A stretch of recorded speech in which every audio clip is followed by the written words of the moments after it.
غیر مربوط معاشی پالیسیوں اور بڑھتی ہوئی پیداواری لاگت نے ملکی اکانومی کا کواڑا نکال دیا ہے۔ جہاں ایک طرف مقامی سرمایہ کار غیر یقینی کا شکار ہیں، وہیں متعدد ملٹی نیشنل کمپنیوں نے پاکستان سے اپنے کاروبار سمیٹنا شروع کر دیے ہیں۔ پروکٹر اینڈ گیمبل اور شیل سمیت کئی کمپنیوں نے پاکستان سے اپنے براہ راست کاروباری آپریشنز مکمل طور پر ختم یا محدود کر دیے ہیں۔ عالمی کمپنیوں کی جانب سے جاری انخلا کے اس سلسلے کو محض کاروباری اتار چڑھاؤ کی بجائے ملکی معاشی پالیسی، انتظامی کمزوری اور غیر مستقل فیصلوں کا غماز قرار دیا جا رہا ہے۔ حالیہ چند برسوں میں متعدد غیر ملکی کمپنیوں کے پاکستان میں اپنے آپریشنز بند کرنے کے اعلانات کے بعد یہ بحث چھڑ گئی ہے کہ کیا واقعی پاکستان میں کاروبار کرنا مشکل ہو چکا ہے۔ اس بحث نے اس وقت مزید زور پکڑا جب رواں ہفتے امریکی multi national corporation Procter and gamble نے پاکستان میں کمرشل اور مینوفیکچرنگ سرگرمیاں بند کرنے کا فیصلہ کیا۔ واضح رہے کہ پی این جی بچوں، خواتین اور مردوں کے لیے مختلف اشیاء تیار کرتی ہے، جن میں صابن، سرف، لوشنز اور ڈائپرز وغیرہ شامل ہیں۔ کمپنی نے پاکستان میں 1991 میں کام شروع کیا تھا، جس میں ملک میں فیکٹری لگانے کے ساتھ سپلائی چین کا پورا نیٹ ورک بھی موجود تھا۔ تاہم اب اس نے پاکستان میں اپنے آپریشن بند کر دیے ہیں۔ اسی طرح گزشتہ دنوں پاکستان ٹیکسٹائل شعبے کی بڑی کمپنی گل احمد ٹیکسٹائل نے بھی ملک میں ملبوسات کی تیاری ختم کرنے کا اعلان کیا تھا۔ اس کے علاوہ حالیہ برسوں میں شیل، مائیکروسافٹ، اوبر اور یاماہا جیسے بڑے ادارے بھی پاکستان میں اپنے آپریشنز بند کرنے کا اعلان کر چکے ہیں۔ ایسے میں سوال پیدا ہوتا ہے کہ مختلف ملٹی نیشنل کمپنیوں کے پاکستان سے اپنے کاروبار سمیٹنے کی وجوہات کیا ہیں۔ معاشی ماہرین کے مطابق موجودہ حکومت کی جانب سے حالیہ مہینوں میں دعوے کیے گئے کہ ملک کی معیشت مستحکم ہو رہی ہے اور معاشی اشاریوں میں بہتری نظر آ رہی ہے، جس کا فائدہ عام آدمی کے ساتھ کاروباری شعبے کو بھی ہوگا۔ حالانکہ حقیقت یہ ہے کہ پاکستان میں حالیہ برسوں میں افراط زر، بلند شرح سود، ڈالر کی کمی، بجلی اور گیس کی قیمتوں میں اضافے اور مہنگے خام مال کی وجہ سے جہاں عام آدمی کی زندگی متاثر ہوئی ہے، وہیں پر کاروباری شعبے میں بھی ملک میں سرمایہ کار بڑھتی ہوئی لاگت کی شکایت کرتا نظر آتا ہے۔ حکومتی دعووں کے باوجود پاکستان سے غیر ملکی اور ملکی کمپنیاں اپنے کاروبار بند کرنے یا محدود کرنے پر مجبور ہو چکی ہیں۔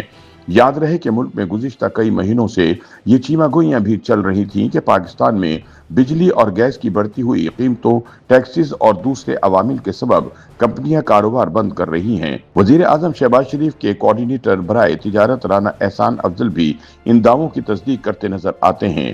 ملک میں پیداواری لاگت میں بہت زیادہ اضافہ ہو چکا ہے۔ خطے کے دیگر ممالک سے سخت مقابلے، روپے کے مقابلے میں ڈالر کی مضبوطی، حکومت کی نئی ٹیکس پالیسیوں اور بجلی اور گیس کی قیمتوں میں اضافے نے پاکستان میں کاروبار کو مشکل بنا دیا ہے، جس کی وجہ سے کاروباری شعبے کی لاگت کئی گنا بڑھ چکی ہے، جبکہ منافع بہت حد تک کم ہو گیا ہے۔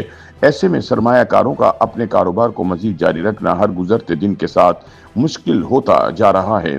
کچھ کمپنیاں پاکستان سے اپنا بزنس سمیٹ چکی ہیں، جبکہ باقی مادہ کمپنیاں بھی پاکستان سے انخلا کی تیاریاں کر رہی ہیں۔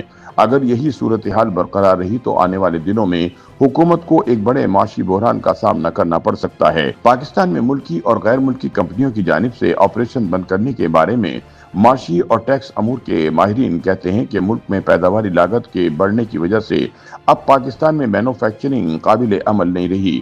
پیداواری لاگت میں بجلی، گیس، ٹیکس، فائنانسنگ اور خام مال کی قیمتوں میں اضافے سے اب ایسی صورتحال بن چکی ہے کہ پاکستان میں پیداواری عمل مشکل سے مشکل تر ہوتا جا رہا ہے۔ انہوں نے کہا کہ جو حالات بنے ہیں، اس میں اب کمپنیاں پیداوار سے زیادہ ڈسٹریبیوشن اور ٹریڈنگ پر کام کریں گی، جیسے کہ پروکٹر اینڈ گیمبل کی جانب سے اعلان کیا گیا ہے کہ وہ پاکستان میں اپنی مصنوعات کی پیداوار تو بند کر دیں گی، تاہم یہاں صارفین کی ضروریات پوری کرنے کے لیے باہر سے پروڈکٹ درآمد کر کے انہیں سپلائی کیا جائے گا۔ معاشی ماہرین پاکستان میں ٹیکس نظام اور ریٹ کو بھی کمپنیوں کے پاکستان سے نکلنے کی ایک وجہ قرار دیتے ہیں۔ ان کے بقول پاکستان میں ٹیکس نظام کافی زیادہ بوجھل اور غیر منصفانہ ہو چکا ہے۔ دنیا میں کہیں بھی کارپوریٹ ٹیکس اتنے زیادہ اور مختلف شکلوں میں نہیں لیے جاتے جتنے پاکستان میں لیے جاتے ہیں۔